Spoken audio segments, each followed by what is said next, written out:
If you like the video, make sure to like, subscribe, and comment. For more videos like this, what are the scariest, out-of-this-world glitch in the Matrix experience stories you have? There was this creepy little room at the back of the school stage. There was no light, it was small, and it was locked from the outside. It gave us the heebie-jeebies. We were joking about backstage when we locked one of our friends in. He flipped his shit and started hammering on the door. We were all laughing like the bunch of assholes we were back then. Then his screams start mingling with the hammering and shaking of the door. We stop laughing, and we're all staring at the door. Then suddenly all the noise stops. We're all silent now, and then we start calling his name. No reply. Some of the bolder members of our group open the door and go in. He's not in there. We didn't believe them at first. But it's a tiny room, and he's not there. Then, as we started screaming his name and searching nearby, we spotted him through one of the windows coming towards the building. We can't believe it. We all ran to him. He says we let him out, and we just stared right through him. We were crowding the door to the room that the dark room was in. He did not pass by us. I still have no idea what happened that day.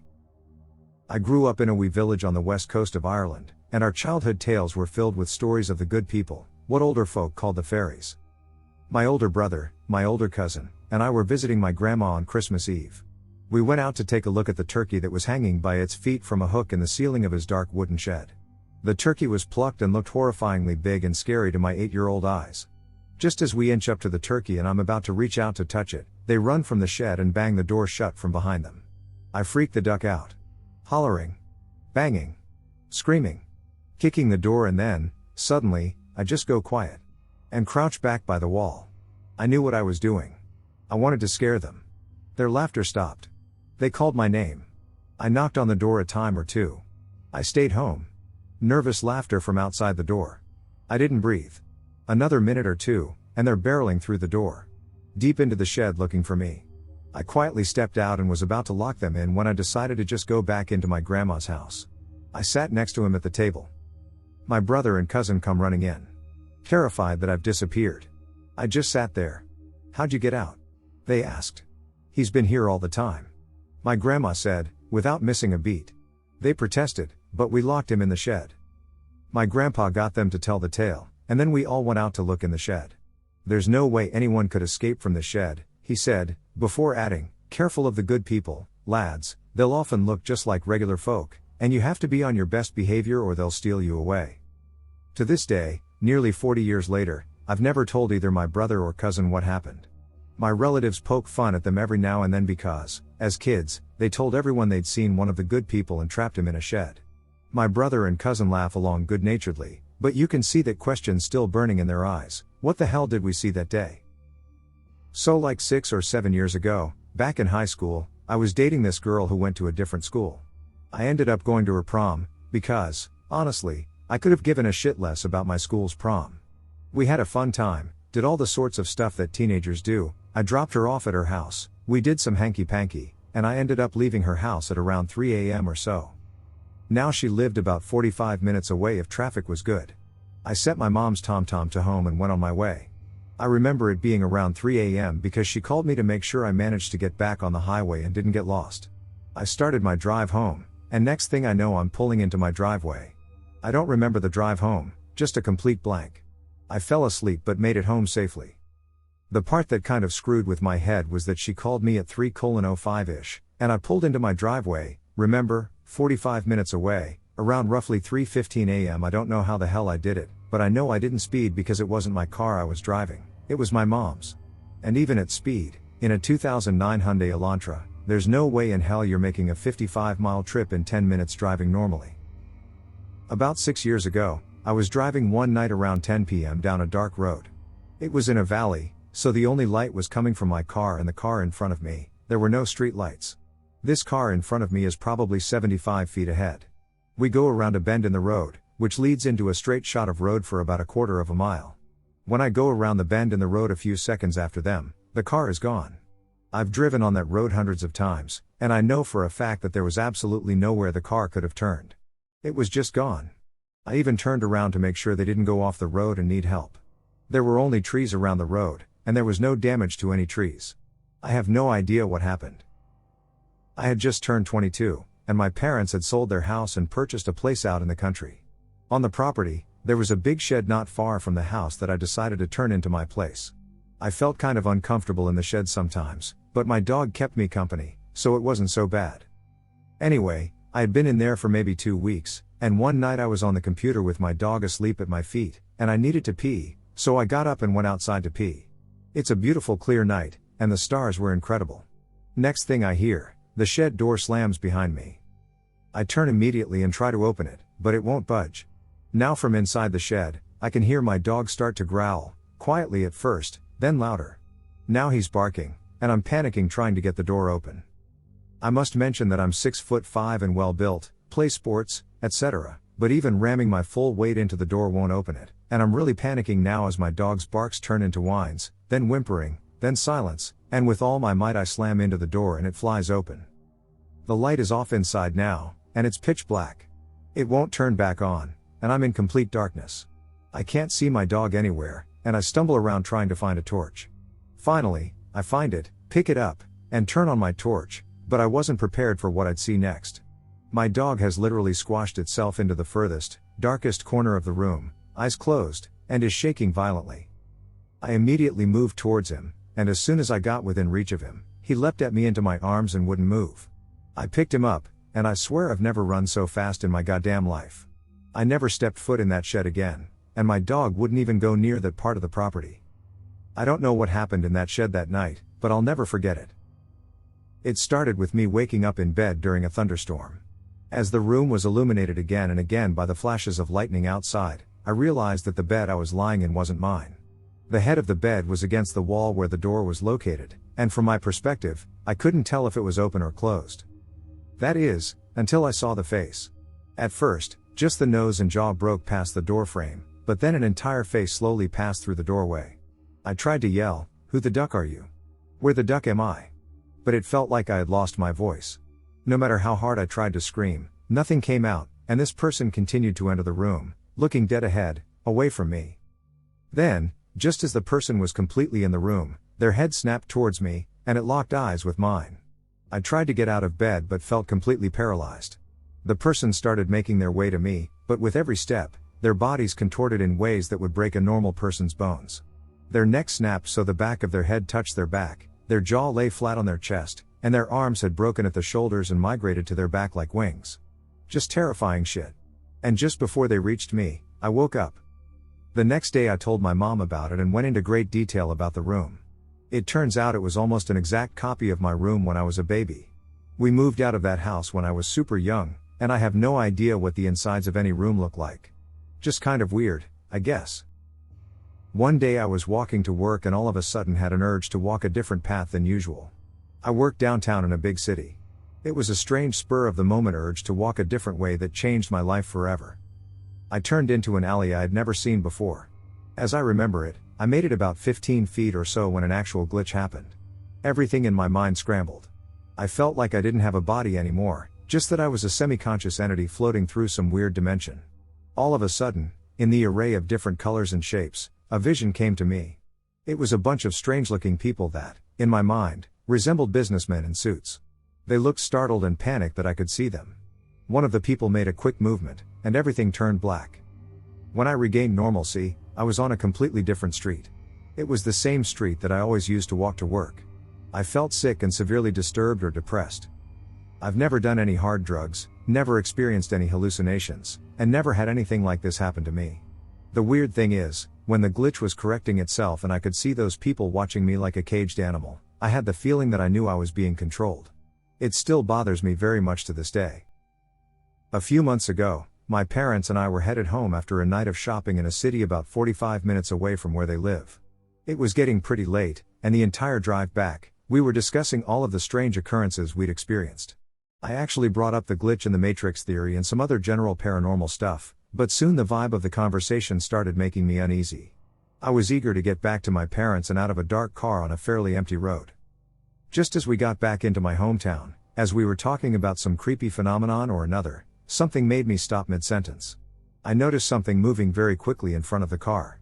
Here's where it gets difficult to describe. What appeared to be two black, stick-like legs, as if the bottom half of a stick man, ran quickly past the car. Everything in that moment seemed to slow down, and I entirely lost my train of thought. The area around the legs even seemed static-like and blurry. Neither my mom nor dad said anything immediately, so I shrugged it off as looking out in the night at a moving road for too long. But as I started my sentence again, my mom interrupted me. "What was that?" She genuinely sounded terrified. And I knew immediately what she was talking about. I basically screamed back, "The stick man?" And my mom began panicking. My dad seemed very confused and pulled over, and we looked around the area where we saw it run. My mom said that she saw an entire stick man run from one side of the road to another. Tall, lanky, almost 2D, just like a kid's drawing. When she calmed down, she started describing everything about what she saw, including how it walked. This was only about half a mile from their house, so we drove back, my dad still in a state of confusion and my mom and I nearly shaking. Ultimately, we all came to the conclusion that everything in that moment was very hazy, as if time had slowed down and we were seeing into another dimension. I still have no idea why my mom and I saw it and my dad didn't. Both of my parents are religious people and typically try to debunk stuff like this, but they both agree that there is no way what we saw wasn't otherworldly. We began researching and found that we weren't the only people to ever see the stick man. When my mom read about the way it moved, I saw her heart drop. It said something about claims of the thing galloping, which is exactly how she had described it right after it happened. Normally I am very interested in stuff like this, but I was so terrified I just wanted to forget it happened. For some reason, something about the situation felt menacing. Whether this was a glitch, paranormal event, or alien encounter, I know that it was terrifying. Since then, I've been keenly aware of the odd things happening around me, and I have a few more occurrences that have happened since that night that I might share. But either way, I now have a big fear of driving alone at night in small towns. So my family had moved into this new house, and since I'd been moving in and such on the first day, I hadn't closed the door to my new room until it was time to go to sleep. So I close my door and go to crawl in bed, and I notice this full, floor-length mirror screwed to the back of the door. I'm sitting there for a moment debating if I should just sleep and being like, okay, that's super creepy, and eventually decide that there is no way in hell that I'm sleeping in the same room as that thing. So I awkwardly walk to my mom's room and ask if she'll help me unscrew that thing because, see above, and completely understanding where I'm coming from, she agrees and goes off to get the screwdriver so we can unscrew it. Now here's where it gets really creepy. So we get 2 or so screws out when, all of a sudden, the screw we're on just stops. Like a full dead stop, will not move anymore. She's confused and mentions this to me because it was turning out just fine until then. This is when suddenly the mirror starts to fog up completely, from top to bottom. Turns from clear as crystal to bathroom hot shower opaque, and the two of us are standing there watching it do this and staring in horror when it just as suddenly stops. Fog vanishes, and a screw starts turning like we didn't just step into the opening of a horror movie. We look at each other and immediately continue to unscrew the mirror so we can get it the hell out of there as quickly as humanly possible. We were both pretty freaked out for obvious reasons, and there were some good thing we got it out of there jokes to try and make that less abjectly horrifying, but yeah, that's my "is this real?" story that no one will believe. Driving through West Texas, on the left of the road, there was a small, abandoned mud brick house with an old, broken wagon wheel leaning on its front left corner. About a mile down the road, there was an abandoned mechanic's shop with a rounded, rusty, corrugated tin garage behind it. We keep driving, and I feel like I'm losing it because it's so flat and boring out there. Then I see a small building on the left side of the road. It's the mud brick house, broken wagon wheel and all. About a mile down the road, the same exact abandoned mechanic's shop was there, with the same exact rusty garage out back. We didn't get turned around, and I hadn't fallen asleep and gotten confused. I pointed out the repeat house and shop to my husband, and he had no idea what I was talking about. That was the first time he'd seen them, and he really liked them because they were so classic looking. To this day, I swear to God we accidentally drove through a kind of Bermuda Triangle thing in West Texas, and no one can tell me any different. A couple of years ago, my parents, sister, and I went to a cousin's wedding in Grenada, 5 hours away from my hometown. We stayed for the night. We headed back home the next morning around 11 a.m. We were gossiping about some drama that happened at the wedding, and I was having cake for breakfast. Suddenly, my sister goes, "Is that Cerro Negro? A volcano visible from León, my hometown." That was impossible because we just hit the road like 20 minutes ago. Then we saw all the "Welcome to León" billboards. There is no way we drove for 5 hours without noticing. The drama was not that interesting, and a cake wouldn't have lasted 5 hours in my hands untouched. Besides León and Grenada, there is Exolotl Lake and Managua, Managua is the capital city, both extremely hard to miss. We double-checked the clock and our cell phones, it was 11:20. I have a distinct memory of being in 3rd grade and checking out a horrible hairy book from the school library. The library had a 1-week rental policy, which lined up with my class's schedule of visiting the library once a week. A week passed, and I grabbed the book from the side table to the left of my bed and brought it to school. I returned the book and got a new one. The next week, I was informed I couldn't check out a new book because my horrible hairy book was late. That night, the book was once again on my side table. I put it in my backpack and returned it again the next day. Then it happened again. I returned the damn book 3 times, each time finding it in the same spot in my room. I'm still not sure what happened there. My kid and I were driving off an exit ramp from the highway, and there was a light at the end of the ramp. I was behind a heavy guy with a ponytail and an avocado green gremlin, and he had a prism dangling from his rearview mirror that was flashing me in the eyes in a really irritating way. My kid remarked that his car was ugly, and I told her how those cars were popular in the 70s. When the light turned green, he went right, and we went left. The next block down is another light, and we pull up right behind an avocado green gremlin, a heavy guy driving with a ponytail, a prism dangling from the rearview mirror. There is no conceivable way he could have gotten there ahead of us without pulling a U-turn and passing us. There were no cross streets heading the other direction for nearly a mile, and my kid and I both shouted no way. When we realized he was somehow in front of us again. He either had a doppelganger who drove the same car with the same prism, or something was up with space and time. We could have gone straight when the light changed and followed him, but we turned off and went a longer way home because we were really freaked out. I was riding in a car with a friend driving, and I was giving directions. It was in the summer, and we were going to a friend's house to pick him up to go eat lunch. As we approached a turn, I told him to get ready to turn, so he slowed down. Right before the turn, I said something like, "Turn here." We were both looking at the road when I said it, and he made the turn. Within a second or two after he turned, the car violently stopped because it hit a curb half a block from where the turn was, as if he had missed the turn by maybe 100 feet. We stared at each other and were both really freaked out. We both agreed that he turned at the correct spot and that we saw that we were headed down the side street. The car was going so slow that it wouldn't have been possible to travel that far in a second or two. I still don't know what happened, and it's one of those things I try not to dwell on because I can't explain it. My friend and I have mentioned it a few times over the years, and we both agree it's just going to have to be a mystery we'll never understand. I grew up in the mountains of North Carolina, where we would often go hiking as kids. When you go up into the mountains, depending on how far you hike, you can be surrounded by forest. We would often go up a ridge to get a sense of direction if we felt lost. We knew those woods back and forth for the most part.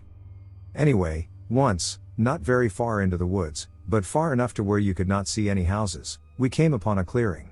It was an old log cabin, like every horror movie you have ever seen. The original Blair Witch Project had not come out yet, but years later, that is extremely similar to what this cabin looked like. The grass around the cabin lay down and was brown as if it had all died, and the door to the cabin just kept creaking as it opened and shut. I think it would have been a lot scarier if the sun was not out, shining down almost full bore onto this cabin. The prevailing color I remember was a soft golden hue from the grass. The thing was, this cabin had to be at least 60 or 70 years old by the look of it, but we had walked through this part of the woods many times and never seen it. I cannot describe to you how this would have been simply impossible to miss. We went inside after calling out to find a few pieces of broken wood, a broken chair, and what looked like a broken baby rocker. While inside, it got dark simply because a cloud had passed over the sky, but we all felt cold suddenly and just darted out of there. We told our parents, who had also hiked those woods and knew them well, that somehow we had just gotten lost. But again, this was not very far into the woods at all. Maybe half a mile, if that. That weekend, one of the parents decided to come back out with us to see what we were talking about because they said that land had never been built on and they sort of knew nothing could be where we were describing. We walked back the same way we came, but to this day we have never found that cabin. I don't believe in magic, goblins, ghouls, gods, or ghosts, but maybe this was a glitch. This story took place several years ago, but I have never been able to forget it. It keeps popping up at random, quiet times and makes me wonder what the hell really happened. My husband and I were considering moving further from the city than we are now. We live about 45 minutes west of St. Louis, Missouri. We drove outside of Union, Missouri, to a town called Rosebud to look at a home on some acres. After looking at the house, we decided to drive around the area to see what the neighborhood was like. This is a very rural area, and the roads off Highway 50 were gravel. We took one road after another and were pleasantly lost in the beautiful countryside. We got on one little gravel road that was in bad shape, so we had to go really slow to keep from sliding. We came upon a little abandoned church that was sitting right next to the road. We crept by it really slowly, looking at it. The windows were gone, and there was no paint left. The bell tower was still there, but there was no bell. We could look right through the front windows to the windows on the other side. There were old pews still there, which surprised me. I would have thought they'd been stolen long ago. Neither of us said a word, and we just drove on in silence. I was thinking what a crime it was to let such a neat old structure fall into ruin, and I assumed Charlie was thinking the same. Then he turned to me and said, "What do you think they were doing in there?" I didn't understand, and he explained, "All those people." Well, the gist of the story is that I saw no one, and Charlie saw a church full of people just sitting in the pews looking ahead or with their heads down. After a couple minutes of bantering with each other, I insisted we turn around and have a second look. We headed back, and this is where it gets even weirder. No church. At first, we thought we had not gone far enough. Then we thought we had gone too far. No church. We found it right where it should have been, and there was just rocky grass that had been there a long time. We talk about it now and then but still can't figure out a reasonable solution. I have always loved the outdoors. I was fortunate enough to be born in the great Pacific Northwest, the Western Washington Cascades, to be exact. My father and I spent much of my early years exploring the mountains, fishing, and hunting. There are parts of the Cascades I know like the back of my hand. One of those places is called Goblin Creek, up the Index-Galima Road off Highway 2. When I was a kid, we would drive up there to do some fishing and shooting, but also to collect a specific type of rock that, when cut in half and polished, would resemble a scenic picture of the view of mountains from within a cave. I do not recall the true name of these stones, we just called them picture rocks. My father's friend and neighbor owned an art gallery and mineral shop that used to be a church. If you have ever driven through Startup on your way from Sultan to Gold Bar on Highway 2, you might remember seeing the robot sculpture outside the shop that my dad built. This is the place where we sold the stone for $2 a pound. It was lucrative revenue for a preteen. The walk from the creek where we harvested these rocks to the dirt road wasn't particularly long, but it was lengthy enough that you could presumably get lost while en route if one didn't know where to go. In the years we spent at this creek, I had only ever seen two other people out there. One was a game warden who heard the gunshots from our target practice session and tracked us down to make sure everything was fine. The other is the subject of my curiosity. When I was about 14, I distinctly remember hauling a backpack full of these rocks up from the creek to my dad's truck. Along the way, I ran into a man who looked to be about 30 years old. We both appeared to be surprised that we would run into anyone in this rather remote section of the mountains, but as I got closer to this man, he was heading down to the creek, I was heading up to the road, he seemed to grow increasingly startled, as if he were seeing a ghost. He didn't say anything as I passed, he just stared at me, seemingly trying to figure out the appropriate words to ask me something. After passing him, I remember thinking how much this guy looked like he could be in my family, the similarities were striking. I continued on to the truck, dumped my load of rock off at the truck, and headed back down to the river to see my dad. When I arrived, I told him about the encounter and asked him if he had seen this man, to which he replied that he hadn't. I have remembered this encounter quite vividly since then. Last year, I was visiting my family in Snohomish and decided to head up to Old Goblin Creek for nostalgic purposes. It had been about 15 years since I was last up there. Along the way up there, I found out that the Index-Galima Road had apparently washed out years before. Luckily, I knew of another way up there via Jack Pass. I found the dirt road, parked where my dad used to park, and proceeded to walk through the woods down to the creek. Along the way, I saw something that absolutely shook me to the core. As I was about halfway through the woods, I was startled to see someone else coming up from the creek, a boy about 14 years old. He was wearing a backpack that looked to be burdened by heavy weights. As we got closer, I began to get increasingly confused and shocked, as the boy looked exactly like I did at his age. I meant to say something to him as he passed, but I could not figure out the right words to express what I was thinking at the moment. He passed me and kept going. I walked a little way and finally stopped when it all really hit me. I remembered the encounter from my teenage years and realized I had just lived the other half of the experience. Both the man and boy were me, roughly 15 years removed. I turned around to catch up to the boy in the thick western Washington woods.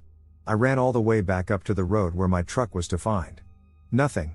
There wasn't anywhere else besides the road for him to go, and I hadn't stalled so long as to not be able to catch up to him.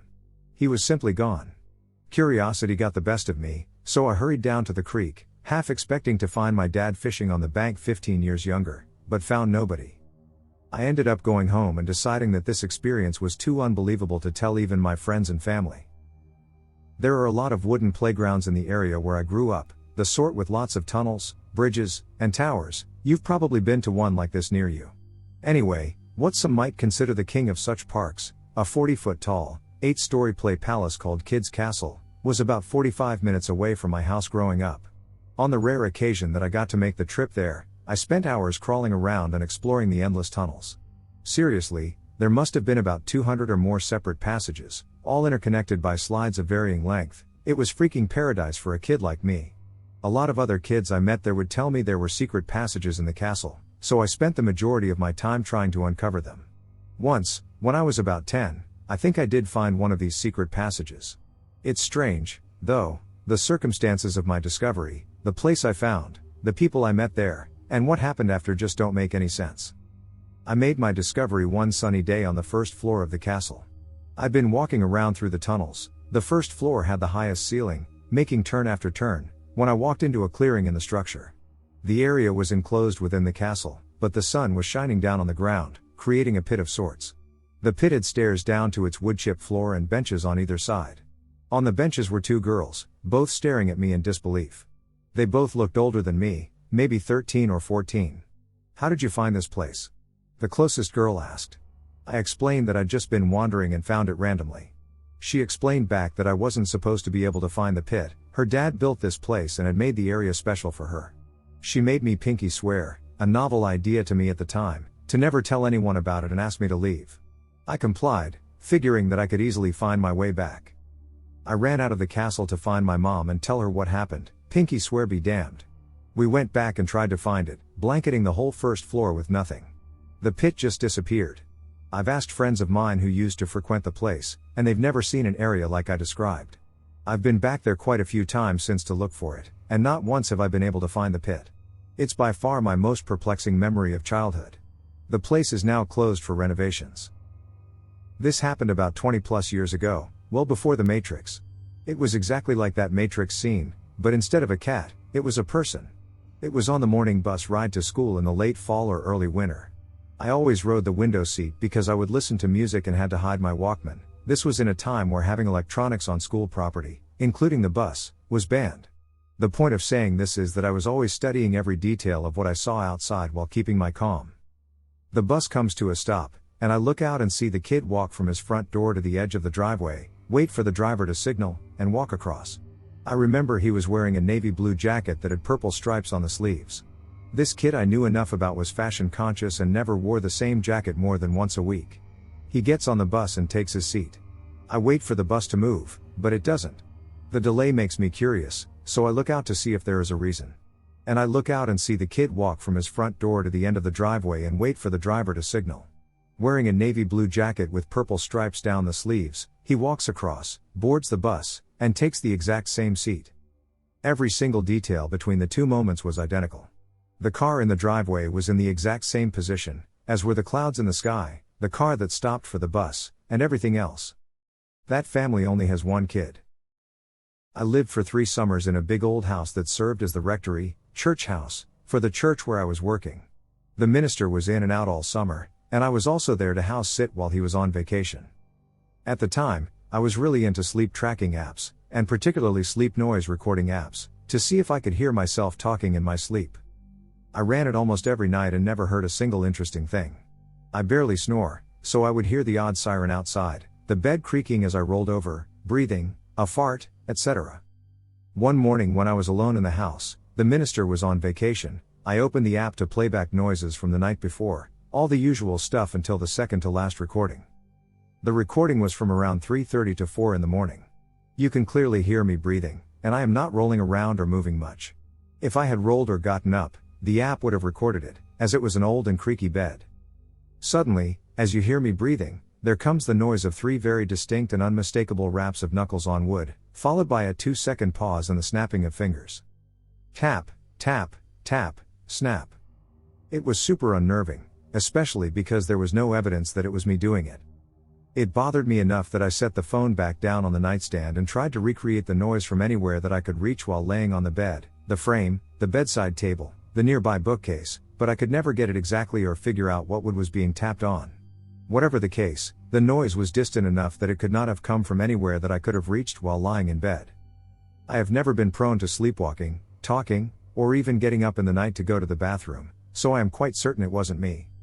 This is something that has stuck with me and for which I have no answer. I moved to southeast Missouri and saw some shit. Two things stand out. The first was my roommate having scratches in groups of 3 appear all over her when there was no one upstairs but her and me, and neither of our hands were anywhere near her back where they were appearing. The house was definitely an unsettling place to live, and it turns out the original owner, a sick duck who molested a female relative, niece or daughter, records were unclear, was buried in the basement. He kept the girl in a closet and was very territorial about the house. I don't know how to explain it.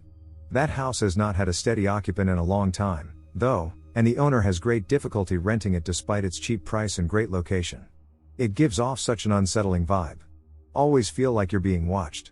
A lot of weird SHT went down there, but that's the worst experience I had. I moved out shortly after. Duck that noise. The other was this blind curve on a back road going to my Mills house. Late at night, tons of fog, deer, and stupid drivers are common, so I'm going slow. All of a sudden, off to my right, there's this swinging yellowish light. About the right height off the ground for someone to be standing there holding it. The problem is, no one was there. I pulled up level with it, and in an instant, it was gone. Nothing to reflect my lights was there, and nothing to mimic the movement. I got out and searched, but nothing. I even went back up the road a bit and drove down again to see if I could recreate it. Nothing. It turns out that 2 sisters died there. A rather well-to-do family owned land in the area in the boonies. Big estate, lots of acreage, and nothing else around at the time. They took the curve too hard one night in their carriage and crashed. One sister died on impact. The other survived long enough to walk up and down the road, waving her lantern for anyone to see. They found her footprints all over in the morning, and she was clutching the lantern. She was dead, too. Locals have been known to see her lantern, but not her. Just that light, going back and forth. I felt chills down my spine when I heard that. A long time ago, I had a conversation with an old coworker. He said one day he was in his house when he felt a sudden need to go outside and stand on his lawn. He claimed it was the strongest, clearest feeling ever, and on doing so he experienced a sort of wobble. He just said everything was screwed up for a moment, and he experienced a feeling of detachment or outsideness. When it passed, he tuned to go back inside. Now, while talking to me, he got quite upset at this point and asked me not to think him crazy, but he said the next thing he saw was his car parked in the street, and it was the same model and registration but a different color. He was so thrown at this, and then more so because then his wife came out to ask what he was doing, and he said he realized, she was in all appearance his wife, but somehow not his wife. He said from that point on she liked foods she had claimed to hate before and sometimes brought up memories, which he said had zero relation to things they had done in the past.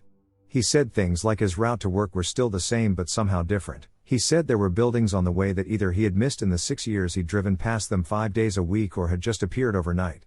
He even said some people he remembered from other departments at work had just vanished, and asking about them brought total incomprehension from other people. He was a totally regular, healthy guy, but he said he measured his life in relation to that afternoon. There were things that happened before the change and everything afterwards. He went to say he was now living his life with the feeling that about 15% of it had spontaneously changed that afternoon.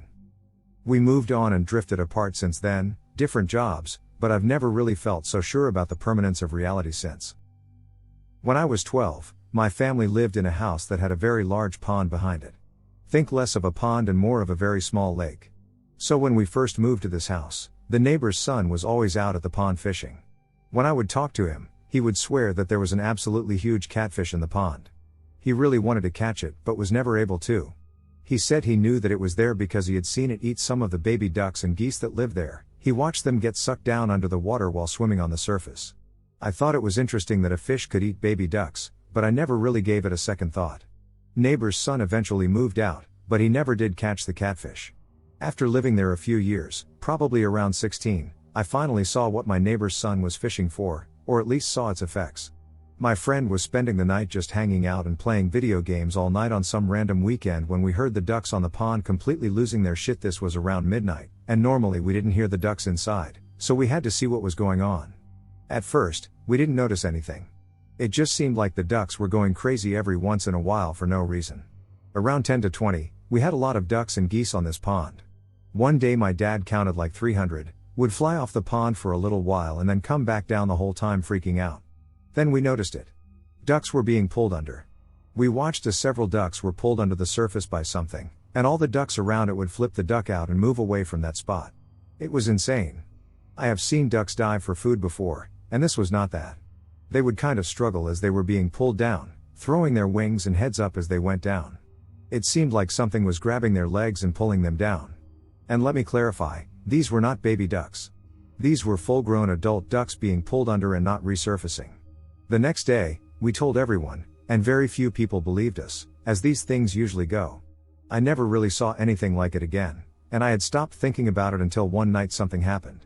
On a cool summer night, I was playing a game on my Nintendo SP with the window open when I heard something outside. It sounded like someone with big, sloshy, wet boots was stomping through mud. I was sitting on my bed next to the window looking at my phone when I first heard the sound. It sounded like whatever it was walking down the fence line to the pond. I jumped off my bed to go look out the window. When I looked out, I saw something I could barely describe. At the end of our fence, about 20 feet away from the pond, was this giant brown and black mass of something. The size of it was around a small car, and it was rounded, kind of like a cousin, with two shiny black eyes near the top. It was looking right at me. As soon as my eyes met it, I collapsed with fear. I have never felt anything near that level of fear before in my life. One time I almost died from car surfing, and the fear I felt then was a drop in the bucket compared to what I felt when my eyes looked into whatever it was. I lay there on the floor, unable to move or breathe, and listened to the creature walk to the pond. I heard splashing, and that was it. I lay there for what seemed like hours, eventually moved to my bed, and stayed awake in fear all night. I just stared at the window. I had no idea what it was. I think about it often. This happened around August of this year. I'm not sure what we experienced or if there was anything paranormal about it. So, this was a hike up to Half Dome. We had a campground about 20 minutes drive away from the trailhead, and the group was composed of me, 18-year-old male, my uncle, 32-year-old male, and my uncle's friend, whom I'll call D. There were two girls with us, but they aren't relevant to the story. My uncle and his friend are both Christians, so there were no substances consumed that could induce the feelings I will be talking about. We get to our campsite, set up camp, and go to sleep after eating. We plan to wake up at 4 and start the hike by 4:30. I randomly wake up at 3:30 a.m., like completely wide awake, and look out of my hammock, and I remember feeling this odd feeling as if I was woken up by something, and I remember looking out at the moonlit scene. The moon was very bright for some reason, and thinking to myself, it looks like a dream. I lay back in the hammock but couldn't go to sleep, and I ended up waking up my uncle and friend at 3:50. My uncle asks me, "Were you walking around at night?" This is important, and I say no and ask why. He says he woke up for some reason and could hear someone walking around, not like an animal but a person. I say, weird, and we brush it off. We get to the trailhead around 4:30, and as everyone is unloading from the car, D says he's going to use the bathroom, which there are a couple of before the trailhead. I walk behind him for some time before falling behind and waiting for my uncle, who forgot something in the car. The short, straight road from the parking lot runs directly into a T intersection with the road to the trailhead, and the bathroom is directly across from the intersection through the field a little. Those who have been there know what I'm talking about. We get to the intersection and wait for D to come out of the bathroom. We wait about 10 minutes before I go and check the bathroom. He isn't there. I get back to my uncle and tell him that. He says, "Weird, maybe he went back to the car or something," and we decide to wait a bit more. By 5:10, we begin worrying. My uncle goes to check the car while I wait at the intersection to make sure we don't miss him if he goes down the road away from the trailhead. My uncle returns and says he isn't there either. We decide maybe he went up to the trailhead without us for some reason and walk up there in about 10 minutes. He isn't there either. We are kind of baffled now because there are no other logical places he would go. I decide to run back and check the car and bathroom again. I meet him halfway before I get to the intersection. He is sweaty and disheveled, with a weird look in his eyes. I say, "Where have you been?" He says that he went to the bathroom, and when he got back to the intersection, we weren't there, and that he just assumed we went to the trailhead and started walking, and then met me. I say, "What do you mean? We waited at the intersection for over half an hour and checked at the car, bathroom, and trailhead, and you weren't there." He says, "Well, I don't know, I went to the bathroom." He then asks me where my uncle is. I say at the trailhead, and he asks me again. I tell him again, and I note that it was weird that he asked me twice. As we're crossing the bridge to the trailhead, he sees a light off on the riverbank and exclaims, "Oh, maybe that's him," and I just look at him and keep walking. I thought his behavior was very strange, like he wasn't thinking straight. We finally get on with the hike, and it goes by as normal, except that we seem to keep losing things, such as my uncle's small red flashlight, one of the girl's gloves, a water bottle, etc. It's like we just simply forgot about the items and couldn't remember where we could have left them. On the way back, it got dark, and we turned on our flashlights. As we neared the end of the hike, after the 2 waterfalls, it began to seem as if we'd been walking for far too long. My uncle also confirms this, asking me, "Doesn't it seem like it's taking way longer to get back?" I say, "Yeah, I was just thinking that." We keep walking, but it still seems we aren't making any progress. I've been on that trail many times, and as I was walking, I couldn't spot any familiar landmarks. It was weird, there was this odd feeling in the air, sort of a slight menacing feeling. It's hard to describe. I remember thinking it feels like the woods are alive. We remark 3 more times about how long the hike is taking and begin to laugh at it because it feels so ridiculous. After a bit, we finally and suddenly find ourselves on the final stretch and make it back to the car. All of this seemed odd at the time, but I just brushed it off. I only realized how weird those events felt after we got home and my aunt asked my uncle, "Were you camping?" And he said, "Yay, how did you know?" As we didn't tell them we were going since it was kind of last minute. She says that she had an odd dream where she saw my uncle in a tent in a forest somewhere, and someone was outside of his tent. She says she couldn't see who it was but knew there was a presence there. She says she woke up around 3 and had the strong urge to pray for him, which she did. My uncle kind of looked at me after that, like, "Are you hearing this, SHT?" I remember when I was around 7 or 8, and at the time I had pretty bad sleep paralysis. However, one night I went to bed, and in the middle of the night I began having what I thought was an episode: can't move, can't scream, hearing static, but it was absolutely evident that the shadow of an adult figure was sitting on the edge of my bed. I know this is a common misconception among the sleep paralysis crowd because your mind is going into self-defense due to the nature of your current situation. You begin to see and hear things. But what freaks me out about that night is that I then fell asleep and dreamt that I was in that exact situation again, and I was able to move this time and project my voice. I completely lost it and started throwing everything around the room, kicking and screaming. The shadow got up, opened the door, and left. In the morning, I woke up to find my room a mess. The covers were on the floor, and my bedroom door was open. I couldn't sleep with the door open because it freaked me out. There was something about that dream that always felt so real. 20 plus years ago now, and it's as fresh in my mind now as it was then. There was one night during the mid-90s when I was with my ex, and there was a big yellow-orange full moon out, so we decided to go out for a drive. We lived in a small West Texas town, so we didn't have to go too far to be out of town and into the countryside. After a short drive, she decided to become lovey-dovey, so we were nearing a smaller town with a rest area just on the outskirts of the town. We parked, and instantly, the mood changed, and she picked up on it too. There was a van that was parked further down in the area, and for some reason, my eyes kept going to it. I kept feeling like we were being watched, even though I couldn't see anyone in the front area of the van. My ex goes from being loving to apprehensive, and she asked me what's wrong, but I couldn't explain it. Everything just felt off: the moon, the van, the area, the music, and I just had a feeling like we weren't supposed to be there or that we were interrupting something. I had the terrible feeling that the car wasn't going to start, which would have put us in a really bad situation because there was absolutely no one around, except for whoever was in the van, and it was nighttime, so the little town, which was still about a mile or 2 away, was mostly closed except for gas stations. This was also before cell phones were mainstream and affordable, so we didn't have that luxury. Fortunately, the car started, and we got the hell out of there, but as we were leaving, I looked in the rearview mirror and saw that a few people had gotten out of the van and were looking in our direction. I'm not sure if it qualifies as a glitch, but I think we both picked up on something that night that may have saved our lives, and it was definitely creepy. It happened in early 2000, when I was working at a juvenile detention center in a small town in Oklahoma as a corrections officer. I was working nights at the time and went to work at 9 p.m. One night, when I arrived for work, my supervisor looked confused and asked me what I was doing there. I said I work tonight. And he said, "But they said you called in a few hours ago saying that you were sick." I was a bit confused and said it must have been someone else and they got the message wrong. After everyone else showed up for work that night, it was a bit more weird, but we carried on as usual and assigned everyone their places for the night. I went to work in the control room, where I usually work. The control room is the center of the prison and has direct control over the cameras, doors, phones, and everything else.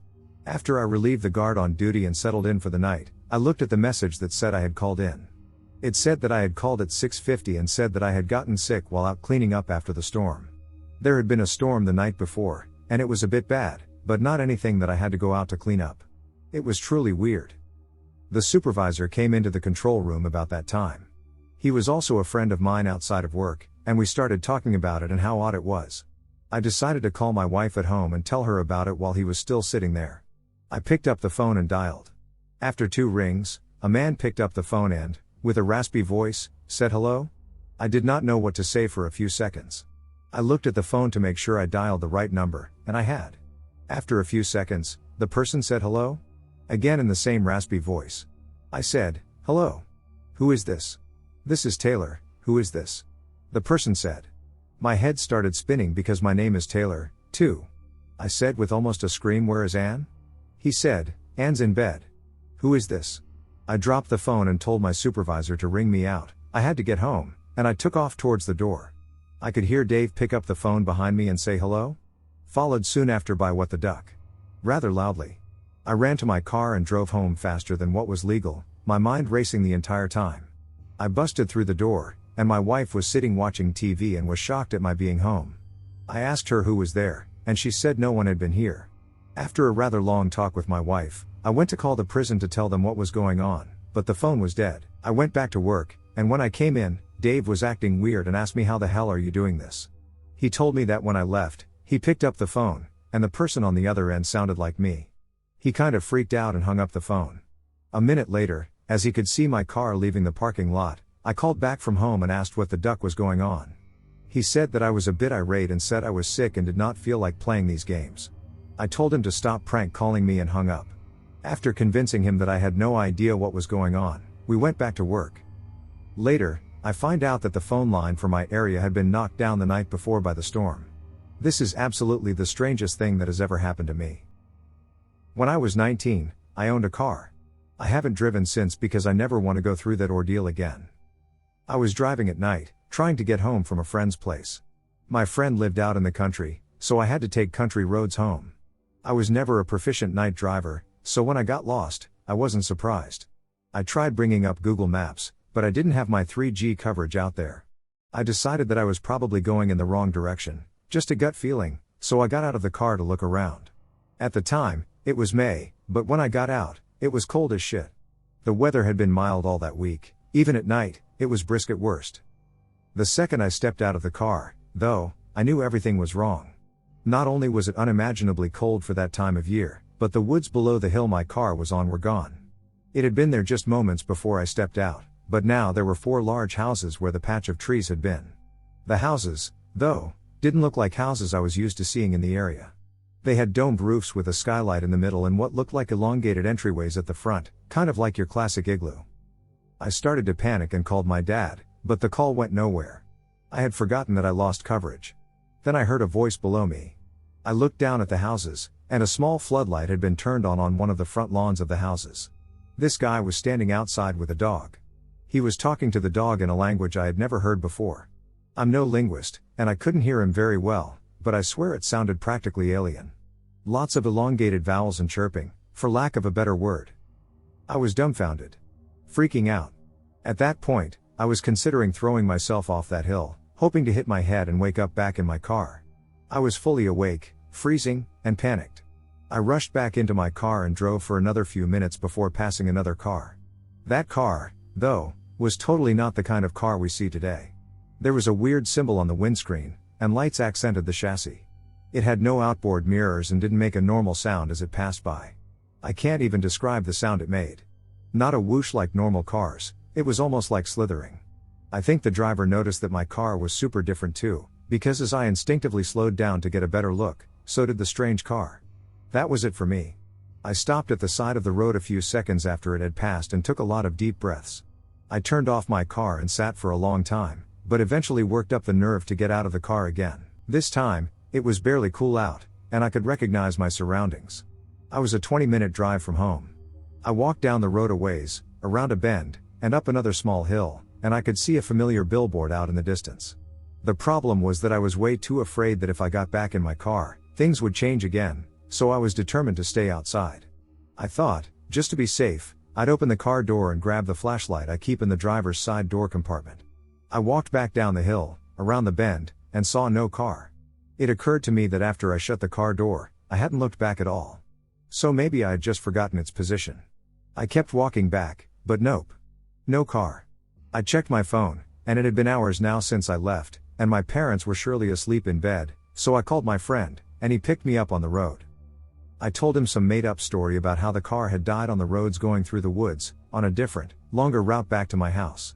I was getting scared in the woods, so I decided to hoof it home. I gave up by the time my folks had gone to bed, so I had to call him. He laughed at my misfortune and apparent stupidity and said he'd help me look for the car the next day. I led my dad and him on a wild goose chase for that car for the majority of the next day, before my dad gave up and said it must have been stolen and reported it. To this day, the car hasn't been found because, as far as I know, it's on the side of the road in what I firmly believe to be an alternate dimension, a parallel universe, or what have you.